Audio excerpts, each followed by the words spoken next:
यहाँ पे हमने पुल की डिमांड की थी, पुल होना चाहे था।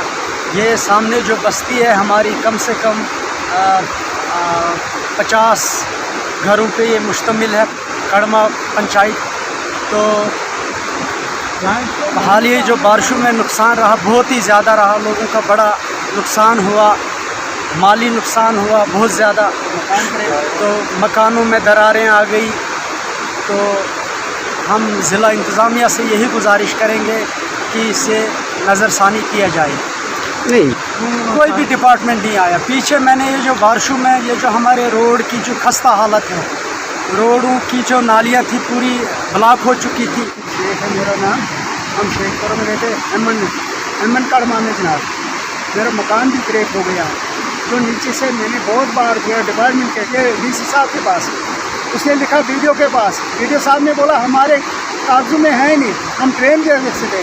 फिर हमने एक ठेकेदार से पाइपें ली, वो लगाई, वो भी आज फ्लड में चले गए होंगे शायद।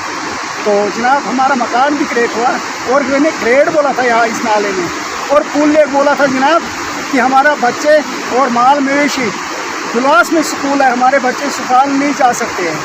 तो कुछ बच्चे बटोर में जा सकते हैं, वहाँ भी नहीं जा सकते हैं। तो मैंने यही गुजारिश की इस पुल में, ये नाले में क्रेड लगनी चाहिए। क्रेड शेड कोई नहीं लगा और नई डिपार्टमेंट ने कोई गौर नहीं की।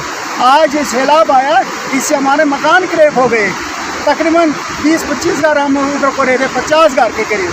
ऊपर से भी रोड है, रोड वालों जो पपड़िया रोड है उनने ये पुलियाँ डाली है होम पाइप है। होम पाइप में जब ढक्का लगता है वो पानी सीधा नीचे आता है हमारे कोठलों में, हमारे ज़मीन में।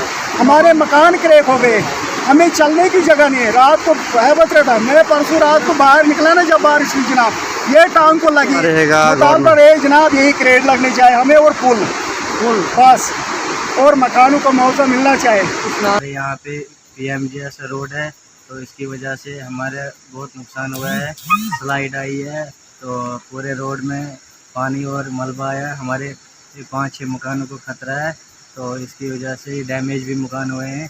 तो रोड वाले ना ही नाली निकाल रहे, ना ही कलवर्ट बना रहे हैं। तो ये PMGS रोड वाले ना ही हमारी सुनते हैं, ना ही आज तक इन्होंने हमारी सुनी है कभी। ये हमारे ही मुताबिक है कि हमारे रोड में ड्रेनें और कलवर्ट बनाए जाए, तो ताकि हमारे मकान सेफ रहें।